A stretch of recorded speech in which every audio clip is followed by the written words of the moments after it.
Lucas, eu quero, antes de falar sobre Máquina do Desejo, na verdade, eu tenho curiosidade de saber como se deu essa parceria de você junto com o co-diretor, né, o Joaquim Castro. Como vocês se Uhum. conheceram e como foi a decisão de tocar, né, esse documentário em conjunto? Então, a gente se conheceu em 2007. Eu era ator do Teatro Oficina nessa época e era diretor executivo da companhia também. E a gente foi fechar a turnê dos Sertões, que a gente viajou pelo Brasil todo, e a gente foi encerrar a turnê nos Sertões. Primeiro no sertão do Ceará, em Xeramobim, onde o Antônio Conselheiro nasceu, a cidade dele, e por último em Canudos, já em dezembro, fechando o ano e fechando uma turnê e fechando um processo de 7 anos, né, que culminou nessas 25 horas de teatro, divididos em 5 dias. E aí a Ava Rocha estava com a gente e a gente foi organizar uma filmagem para registrar essa passagem da oficina com os Sertões em Canudos, Uhum. que acabou virando um longa-metragem chamado Ardor Irresistível, dirigido pela Ava, e que ela inclusive botou no YouTube essa semana, disponibilizou lá para quem quiser assistir. E aí eu e o Joaquim nos conhecemos lá, filmando o Teatro Oficina já, e depois a gente ainda criou várias parcerias no Rio de Janeiro a partir de 2012, que eu fiquei morando lá de 2012 até 2018. E a gente fez vários trabalhos de cinema, de vídeo, de teatro, de música. E aí, em 2018, a gente ganhou esse edital para fazer um filme sobre os 60 anos do Teatro Oficina, partindo da sede do Teatro Oficina, né? Fazer um filme que tivesse como estrutura o corpo arquitetônico do teatro e como isso influenciava o corpo físico dos atuadores e esse corpo coletivo com a cidade, né? E foi assim que a gente se conheceu e organicamente tivemos várias parcerias até chegar nesse filme, que foi assim um processo intenso de 4 anos na ilha de edição. Nunca tinha tido uma experiência igual assim. Então foi um mergulho muito fundo. A gente brinca que a gente já estava de quarentena 3 anos antes de começar a quarentena, né? Uhum. A gente já estava totalmente isolado, mergulhado nesse processo e vivendo esse labirinto, esse desafio de como contar uma história tão grande em 2 horas, né? Quer Uhum. dizer, o que vai ficar de fora e o que vai ficar de dentro, né? Resumidamente. Inclusive eu tenho muita curiosidade também em saber sobre essa escolha de qual formato documental seguir. E aqui vocês privilegiam o uso de um acervo muito vasto, né, do Teatro Oficina. Eu me questiono se, desde o princípio, a intenção de vocês era construir, né, uma narrativa a partir de todo esse material de arquivo, ou vocês tiveram outras discussões sobre quais outras possibilidades seguir, né? Como a coleta tradicional de depoimentos, né? Aquela coisa de sempre privilegiando ali a face, né? Das pessoas que estão dando as suas declarações. Enfim, existe um sem número de possibilidades, mas tem interesse de saber é, quando vê essa escolha, né, de seguir, de construir uma narrativa a partir dos materiais de arquivo. Não, quando o filme nasceu, no projeto já do papel, a ideia era justamente buscar esses acervos que estavam espalhados e que estavam em mais condições de cuidado, né? Então, era mapear esse acervo, entender em quais lugares ele estava distribuído, entender o que corria maior risco, né? E como salvar esse material antes que ele desaparecesse. A gente já tinha tido uma experiência difícil com o acervo da oficina, que a gente mudou ele de lugar porque ele estava estragando. E aí a gente acabou levando ele para a Cinemateca Brasileira, aqui em São Paulo, e a Cinemateca fez um laudo e mostrou para a gente que a gente tinha perdido 1/3 do material. Muita coisa inédita, que só o Zé sabe o que que é. E, quer dizer, então existia também essa urgência, né, de viabilizar o mapeamento, a digitalização desse acervo. E claro que a gente teve uma parceria com a Eloá Chouzal, que é uma das maiores pesquisadoras do Brasil, e ela descobriu materiais inéditos, assim, tesouros que nem o Zé Celso conhecia. Então isso foi só legitimando a força de que esse era um filme de arquivo. E ao mergulhar nesse material e sentir a força dele, inclusive a força narrativa, porque já existiam muitos depoimentos gravados, né? Imagina, 60 anos, então houve muitas comemorações. Quando o teatro fez 20 anos, quando ele fez 40 anos, então sempre existia essa preocupação de reunir os atores que passaram por lá, colher depoimentos, né, do que foi cada momento de transição forte dentro do teatro, onde se descobriram novas linguagens, onde se descobriram novas formas, né, de fazer esse teatro. E ficou muito claro para a gente que a gente queria investir no acervo e no poder desse acervo. Quer dizer, o que significa, né, decidir isso? Significa decidir, por exemplo, que a gente não faria nenhuma filmagem, que a gente não convidaria ninguém para entrevistas. A gente queria mostrar justamente que já existia muitos filmes, não apenas um filme, muitos filmes a serem feitos a partir desse material. Então, para não dizer que a gente não filmou nada, a gente filmou o Roda Viva e o Rei da Vela, que são, né, o Rei da Vela e o Roda Viva são duas das peças mais importantes, não só da oficina, como do Brasil também. E foi muito interessante rever uma montagem meio século depois, com o Renato Borg, né, fazendo o mesmo personagem 50 anos depois, e o choque de ver como o texto do Oswald, que é dos anos 30, continua absolutamente atual, como o Brasil está parado no tempo, nos piores lugares possíveis. Bom, nesse momento, Bolsonaro, lixo que a gente está vivendo, parece até menos importante, mas o Brasil continua com seus problemas estruturais mantidos, né? A questão não só do racismo, do machismo, da homofobia, do horror à ancestralidade brasileira, das culturas indígenas, da cegueira de reconhecer o próprio valor das culturas indígenas, que são muito mais adiantadas do que as chamadas civilizações europeias brancas. E então esse foi uma opção estética nossa, partir do que já existia e interferir o mínimo possível, mas também não dava para deixar de filmar o Rei da Vela 50 anos depois, e que acabou entrando no filme justamente numa montagem que mistura essas duas épocas, né, com meio século de diferença entre uma e outra.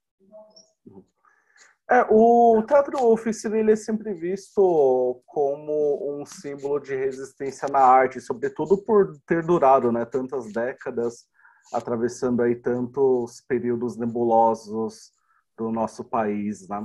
E você acredita que esse momento que o filme está chegando agora talvez mostre o período em que o teatro oficina talvez enfrente a sua maior crise?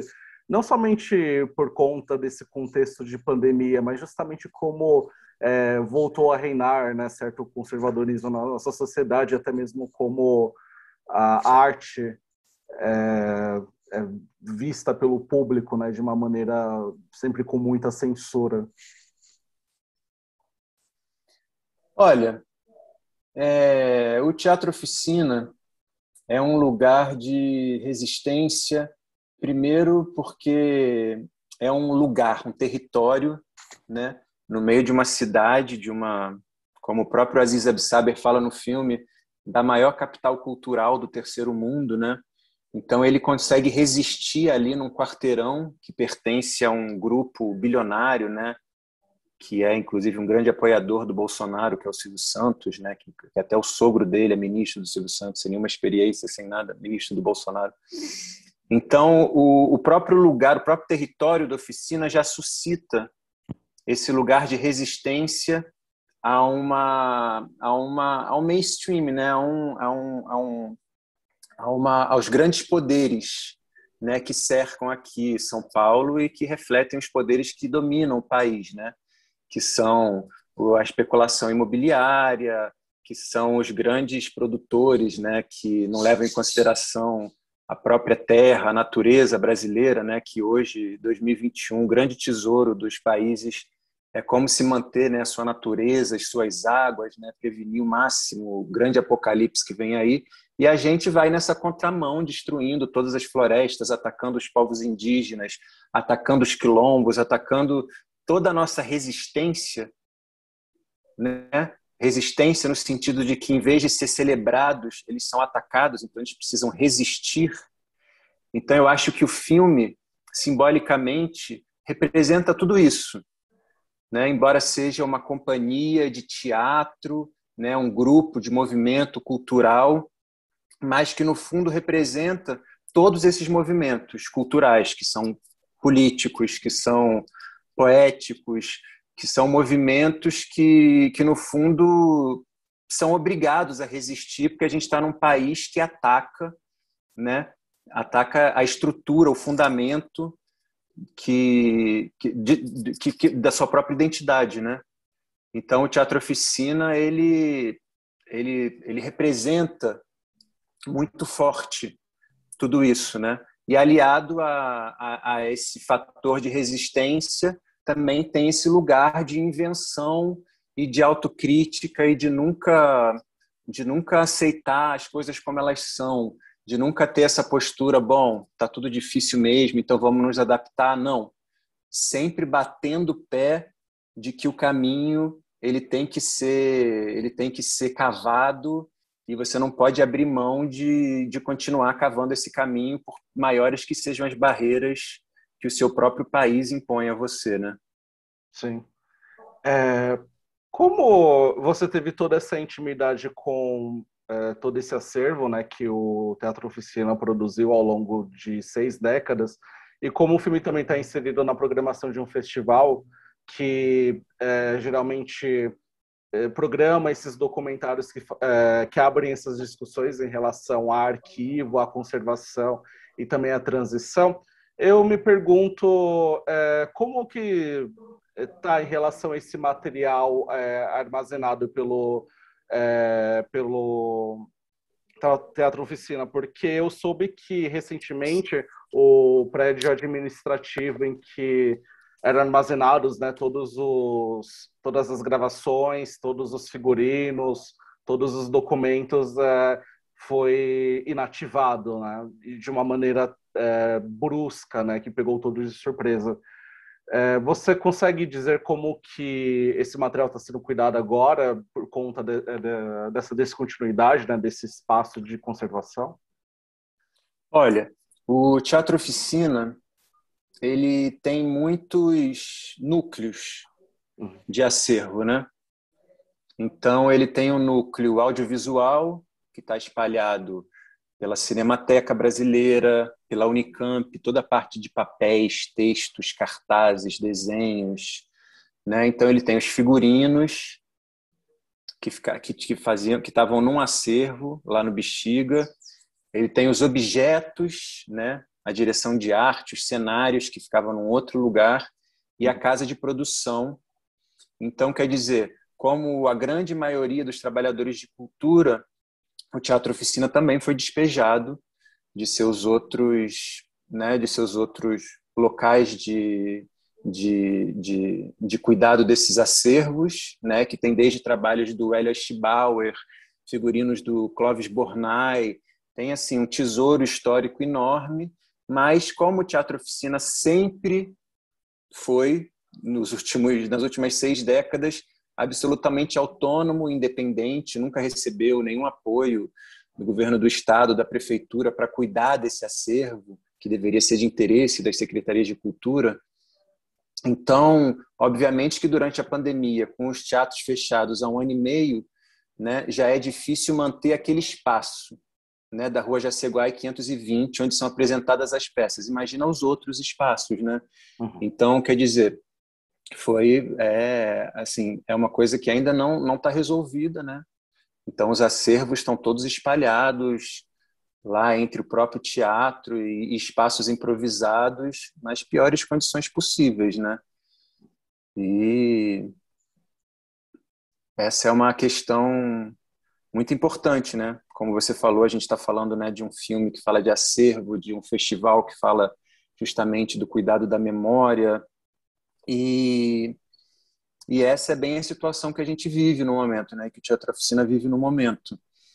E, bom, aí continuando a pergunta, né? Como que eu cheguei a esse acervo, eu como ator lá do Teatro Oficina e diretor executivo da companhia, já tinha essa terceira função que era estar dentro do núcleo de vídeo e cinema da companhia. Uhum. Então eu produzia as filmagens dos Sertões e depois as filmagens das comemorações dos 50 anos do teatro e acabei sendo curador de uma exposição lá no Rio de Janeiro sobre os 50 anos do teatro, onde a gente já deu um primeiro mergulho nesse acervo.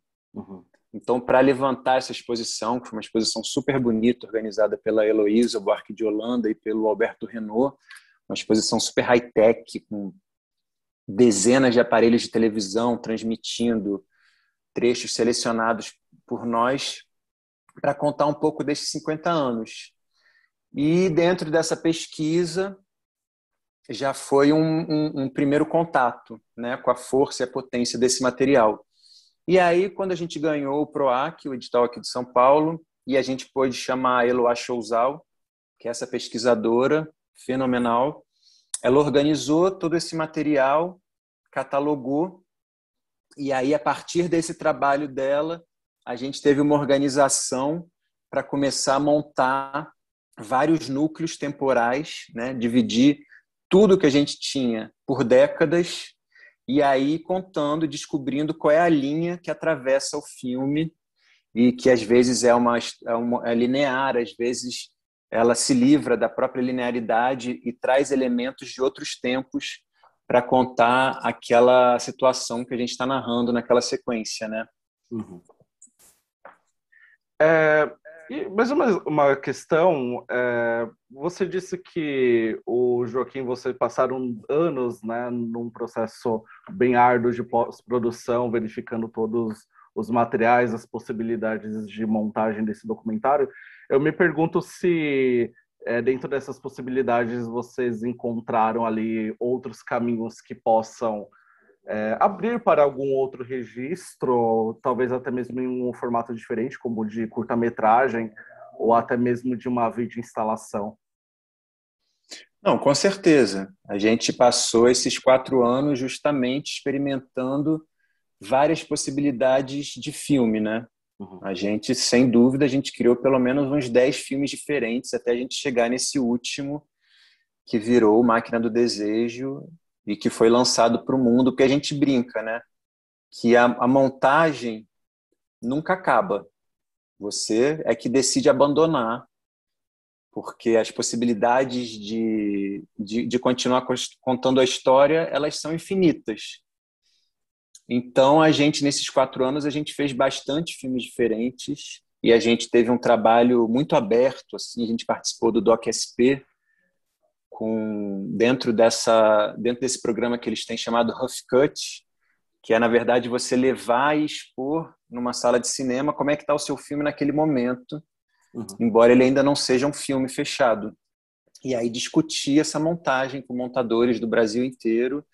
E a gente foi visitado lá na nossa produtora por muitos cineastas, alguns assim ídolos nossos que foram lá e discutiram com a gente. Então, quer dizer, foi uma montagem muito trabalhada, muito pensada, muito discutida, muito criticada, muito autocriticada, muito revista e muito coletiva. Por isso que a força desse filme é uma força de movimentos coletivos, né? Por isso que a gente tem o Zé Celso, que é uma espécie de corifeu, de apresentador, de mestre de cerimônias que atravessa esses 60 anos, e o resto a gente não se paralisa na individualidade, embora ali tenham artistas que são a própria história da cultura brasileira. O interessante para a gente era justamente mostrar a força coletiva. Uhum. e o processo de montagem teve esse mesmo perfil. Então, a gente recebeu a Paula Gaetan, o Beto Brant, o Evaldo Mocarzel, o Luiz Rosenberg Filho, né, cuja trechos do filme dele estão lá no nosso filme também, e o Noilton Nunes, enfim, vários cineastas que têm relação pessoal com a gente. Alguns deles também têm uma história dentro da oficina, mas a gente teve essa sacada de abrir esse processo e, antes de fechar o filme, jogar eles para outras pessoas e pegar esse retorno dessas pessoas e usar isso como ferramenta para ir cada vez destrinchando mais essa história e chegar nesse recorte final. Porque é isso, né? Um filme é sempre um recorte. E no caso desse, que tem um material de, sei lá, 50 teras de material, que só para a gente assistir todo o material levantado pela pesquisa durou, sei lá, 8 meses de ficar assistindo o material. Então, quando a gente chega numa grandeza dessa, é muito importante você ter esse tempo de experimentar e testar coisas que grandes produções fazem bastante, né? Você testa o público, você chama públicos para criticarem aquilo, e no nosso caso não era uma estratégia comercial, era mais uma estratégia filosófica de, nossa, será que a gente está conseguindo chegar na força que esse movimento coletivo representa para o nosso país, para a cultura brasileira, né? E para toda a transformação que aconteceu no passado e que hoje, no presente, é mais necessária ainda do que foi durante a ditadura, que é um período nefasto do Brasil, mas que a gente vê que hoje, em 2021, a gente tem muito menos estrutura, quer dizer, a gente tem um governo que tem horror à cultura, a gente tem censura, a gente tem, né, a gente tem barreiras muito fortes, e uma das grandes forças desse filme é mostrar como os artistas foram resistência nesse sentido. Eles não se conformaram, não existia Facebook, não existia Instagram, então você tinha que ir para a rua e você tinha que colocar o seu corpo em jogo, né? E eu acho que isso falta muito para a gente, né? A gente está tão apavorado vivendo essa vida online, virtual, quarentenada, que a gente vê o país assim, em pleno apocalipse, e as pessoas agora estão começando a voltar ao movimento de rua, mas nisso já se morreu muito, né? Não só seres humanos, né? Seres vivos, florestas, animais. Então, o desejo é que esse filme sacuda a gente e relembre o poder que a humanidade tem de lutar contra a injustiça, a desonestidade, né? Essa miséria toda que está sendo imposta a gente, mais uma vez. E Lucas, como uma última questão, eu tenho curiosidade sobre o destino de Máquina do Desejo. Vocês pretendem seguir com esse circuito de festivais? Ele foi exibido também no É Tudo Verdade, então eu tenho curiosidade se vocês pretendem seguir por outros festivais, nacionais ou até mesmo internacionais, ou já estão planejando um lançamento comercial que talvez esteja sintonizado até com a retomada das atividades teatrais, principalmente do Teatro Oficina. Então, a gente esse ano vai fazer o circuito dos festivais, né? A gente estreou no É Tudo Verdade. Para a gente é um festival assim muito importante e recebemos 2 prêmios lá, que foi muito legal. Depois participamos de um festival lá no Chile, que também recebemos o prêmio de melhor documentário. E agora estamos nessa mostra de Ouro Preto, que é uma mostra assim essencial para o país e de uma representatividade que emocionou muito a gente de participar dessa. E agora temos outros festivais já engatilhados. Infelizmente, festival você nunca pode anunciar antes deles fazerem o anúncio oficial, né? Mas temos aí, de agora até o final do ano, temos alguns festivais para participar aqui no Brasil, nos Estados Unidos, na Europa. E aí, conforme eles vão autorizando, a gente vai anunciando para onde vai. E aí, ano que vem, que a gente tem o desejo e a esperança imensa de que as coisas estejam um pouco melhores e que as salas de cinema voltem a funcionar. A gente quer entrar em cartaz. A gente já tem um convite também de uma distribuidora que tem salas de cinema no Brasil inteiro. Então, a ideia é entrar em cartaz, território nacional, e depois ir para o circuito normal, né, de vídeo on demand, TV a cabo e etc. Mas, quer dizer, esse filme, a gente construiu esse filme para a sala de cinema, né? Então, nas sessões online, você tem acesso a uma, como eu diria, você tem acesso a uma cara desse filme. Mas na sala de cinema, você tem a oportunidade de imersão nesse filme com som 5.1, que foi todo construído. A gente passou 3 meses construindo o som 5.1, justamente para as pessoas viverem essa experiência que só é possível dentro das salas de cinema, pelo menos por enquanto. Daqui a alguns anos, talvez as televisões, os sistemas de home theater terão 5.1 também nas casas, mas por enquanto nosso desejo é mostrar esse filme na sala de cinema, mas ano que vem, quando a gente acredita e deseja do fundo do coração que as coisas estejam normalizadas e que as pessoas possam voltar a frequentar as salas de cinema. Lucas, é isso então. Muito obrigado pela disponibilidade e nos vemos no cinema então, né, quando for possível, e em outros festivais também. Obrigado. Maravilha, meu querido. Eu agradeço a oportunidade de conversar contigo e espero te encontrar na sala de cinema, vendo Máquina do Desejo.